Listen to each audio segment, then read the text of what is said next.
जब सीएए यानी नागरिक संशोधन अधिनियम का जब भी जिक्र होता है तो आपको याद होगा दिल्ली के शाहीन बाग का वो इलाका जहां पर कड़ाके की ठंड में भी लोगों ने कई महीनों तक धरना दिया था, सरकार के खिलाफ अपनी आवाज को बुलंद किया था। लेकिन अब सीएए को लेकर नया अपडेट सामने आया है। वो भी बीजेपी के एक नेता हैं जिन्होंने कहा है कि 7 दिनों के भीतर सीएए को लागू कर दिया जाएगा। ये हम नहीं कह रहे हैं, ये दावा है केंद्रीय मंत्री शांतनु ठाकुर का, जिन्होंने मंच से गारंटी दे दी है कि सिर्फ बंगाल ही नहीं देश के दूसरे राज्यों में भी बहुत जल्द सीएए लागू हो जाएगा। पहले सुनिए उनका ये बयान, फिर आपको बताते हैं सीएए की पूरी कहानी। ভারতবর্ষে सीएए लागू হবে এই গ্যারান্টি আমরা আজকে মঞ্চ থেকে দিয়ে গেলাম। আগামী এক সপ্তাহের মধ্যে ভারতবর্ষ পশ্চিমবঙ্গ সহ ভারতবর্ষের প্রত্যেকটা স্টেটে सीएए लागू হবে এবং সেটা আপনারা দেখবেন। আজকে সেই গ্যারান্টি এই মঞ্চ থেকে দিয়ে যাচ্ছি। সুকান্ত দা এসছেন মঞ্চে, আমি আমার বক্তব্য দীর্ঘায়িত করব না, বক্তব্য অনেক কিছু বলার ছিল। शांतनु ठाकुर ने यह बयान उस वक्त दिया जब वे दक्षिण 24 परगना के काकद्वीप में एक सार्वजनिक बैठक में भाषण दे रहे थे। कुछ ही वक्त में लोकसभा चुनाव होने वाले हैं और इस चुनाव से पहले नीतीश कुमार ने इंडिया को छोड़कर एनडीए से हाथ मिला लिया है, जिसके बाद देश की सियासत में सिर्फ नीतीश की ही चर्चा हो रही है। लेकिन अब केंद्रीय मंत्री शांतनु के इस बयान से सियासत और भी गर्मा गई है। सुबह में शांतनु का बयान आया, दोपहर में पश्चिम बंगाल के सीएम ममता बनर्जी फायर हो गई। कूच बिहार में एक जनसभा को संबोधित करते हुए उन्होंने लोगों से कहा कि बीजेपी के फर्जी पहचान पत्र स्वीकार न करें। अगर वे इस पहचान पत्रों को स्वीकार करते हैं तो वे एनआरसी के दायरे में आ जाएंगे। ममता बनर्जी ने सीएए को बीजेपी की चुनावी चाल बताया। इतना ही नहीं, उन्होंने प्रवासी मजदूरों को यह सुनिश्चित करने की सलाह भी दी कि उनके नाम मतदाता सूची में हों।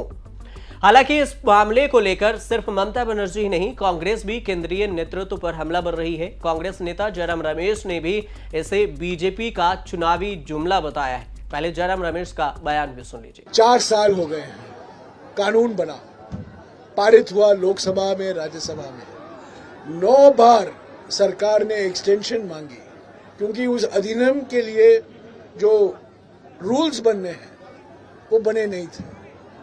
अधिनियम तो पारित हो गया है, अधिनियम तो है, सीएए तो हकीकत है।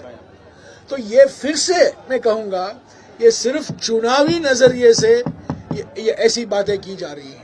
अगर वो गंभीरता से लेते तो 4 साल पहले बनाया हुआ कानून 4 साल के बाद भी रूल अभी तक फाइनलाइज नहीं हुए। सवाल उठा तो बीजेपी भी कहां पीछे रहने वाली थी। गिरिराज सिंह ने इस विरोध पर प्रतिक्रिया देते हुए ममता बनर्जी से लेकर कांग्रेस पर निशाना साधा। उन्होंने बिना नाम लिए हुए कहा कि ये बात और कानून या तो रोहिंग्या को बुरा लगेगा या फिर उन्हें अपने साथ रखने वालों को बुरा लगेगा। बार बार वैसे गिरिराज सिंह अपने विवादित बयानों के लिए भी जाने जाते हैं और बयानों को लेकर ही वो सुर्खियों में भी रहते हैं। गिरिराज सिंह का भी बयान सुन लीजिए सीएए को लेकर।